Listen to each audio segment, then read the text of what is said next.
Hello everyone, welcome to my YouTube channel Artoons. Today we will read the poem Once Upon a Time by Gabriel Okara. मैं आज आपको इस poem की Hindi summary सुनाऊंगी। मैं इसमें आपको लाइन बाय लाइन एक्सप्लेनेशन दूंगी पूरी पोएम की। तो now we start over poem.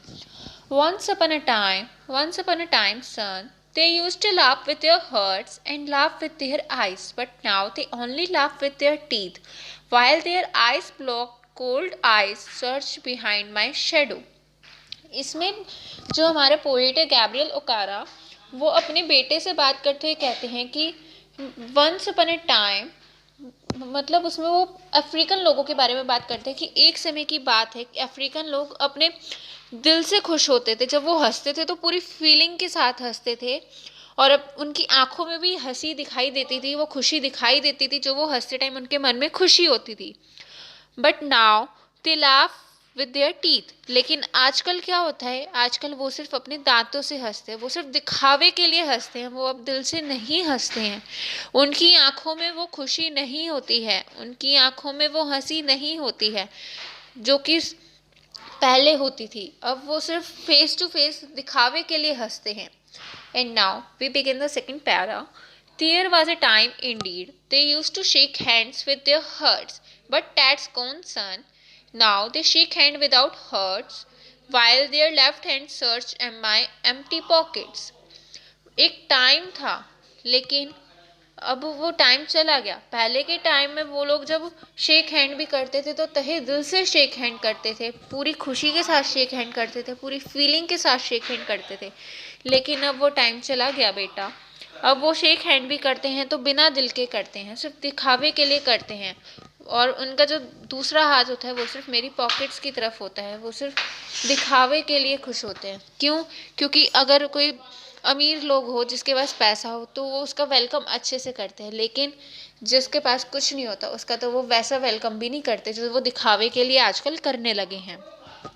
And the third para is that feel at home, come again, they say, and when I come again and feel at home once, twice, there will be no thrice, for then I find doors shut on me. जब भी मैं उनके घर जाता था या फिर वो मुझे अपने घर बुलाते थे तो वो बोलते थे कि तुम दोबारा आना।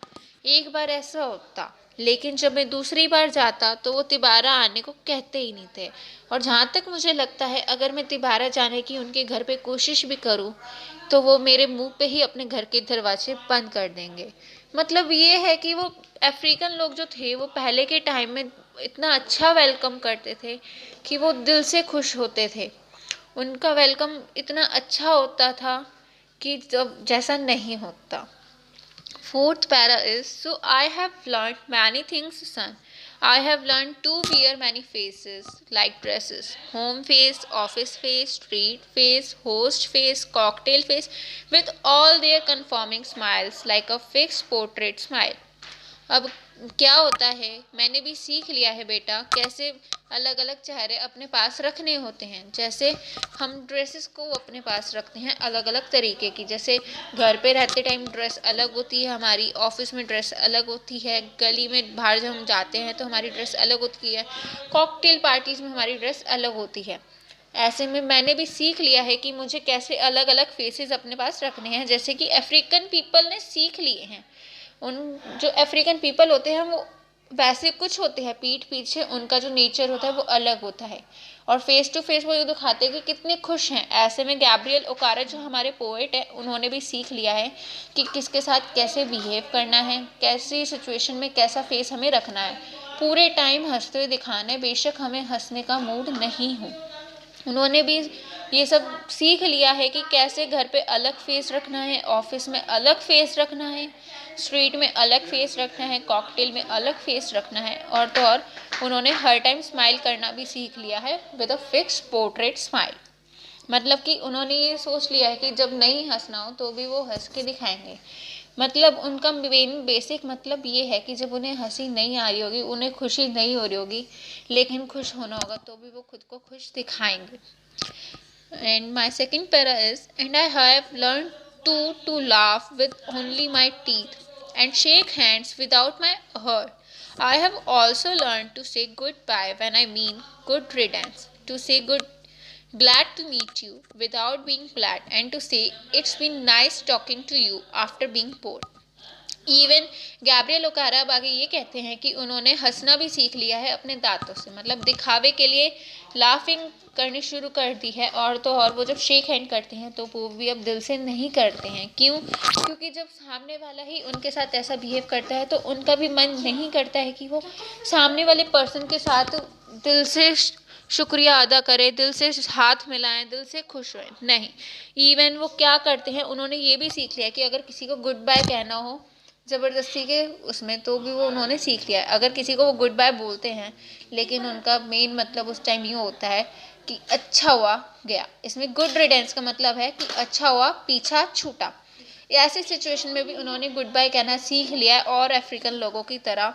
एंड जब ये कहना होता है glad to meet you, basically उनका अंदर ही अंदर मीनिंग ये होता है कि अच्छा हुआ वो चला गया, मतलब उन्हें अंदर से ग्लैड नहीं होता है, फिर भी उन्होंने ये बोलना सीख लिया ग्लैड टू मीट यू।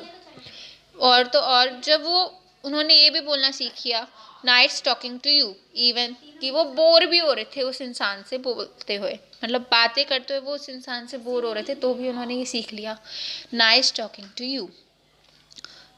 ऐसे में वो आगे ये भी बोलते हैं कि मतलब लोग इतने चेंज हो जाते हैं दिन बर दिन कि बस वो फिर से बच्चा बनना चाहते हैं। और तो और हमारा नेक्स्ट पैरा आता है, but believe me sun, I want to be what I use to be when I was like you. I want to unlearn these muting things. Most of all, I want to relearn how to laugh, for my laugh in the mirror shows only my teeth like a snake's bare fangs. अब इसमें वो क्या कहते हैं, लेकिन बेटा तुम मेरा बिलीव करो, विश्वास करो कि मैं फिर से वही बनना चाहता हूँ जैसा मैं पहले था, तुम्हारी तरह। मैं इन सारी चीज़ों को भुला देना चाहता हूँ जो मैंने अब सीखी हैं। मैं फिर से पहले की तरह होना चाहता हूँ कि कैसे हंसते हैं, कैसे शेक हैंड करते हैं, कैसे लोगों का शुक्रिया अदा करते हैं, कैसे लोगों का वेलकम करते हैं। वो फिर से वही सब सीखना चाहते हैं क्योंकि उन्हें ये सब अच्छा नहीं लगता। और तो और जब वो मिरर के आगे खड़े होकर हंसते भी हैं तो बस उन्हें सिर्फ उनके टीथ दिखाई देते हैं, जैसे कि एक स्नेक होता है उसका सिर्फ फन दिखता है, मतलब स्नेक की सिर्फ टेल वगैरह दिखती है, उसकी वो खुशी नहीं दिखती है, फेक वो दिखता है। ऐसे ही उन्हें बाकी लोग लगने लगे हैं कि जो कि सिर्फ स्नेक की तरह डसते हैं, खुश नहीं होते हैं। ऐसे में उन्हें अपने लिए भी ये चीज़ फील होती है, तो वो चाहते हैं कि वो फिर से पहले की तरह खुश हैं। एंड वो आगे कहते हैं, सो show me sun how to laugh, show me how I use to laugh and smile once upon a time when I was like you. तो वो कहते हैं बेटा तुम मुझे सिखाओ कि कैसे हंसते हैं, कैसे स्माइल करते हैं जैसे मैं पहले किया करता था जब मैं तुम्हारी तरह था। तो दोस्तों हमारा ये चैप्टर यहीं फिनिश होता है। आई होप आपको मेरी एक्सप्लेनेशन समझ आई होगी और आपको मेरी ये वीडियो अच्छी लगी होगी। अगर आपको मेरी ये वीडियो अच्छी लगी हो तो प्लीज़ मेरी वीडियो को लाइक, शेयर और कमेंट ज़रूर करें और मेरे यूट्यूब चैनल को सब्सक्राइब ज़रूर करें।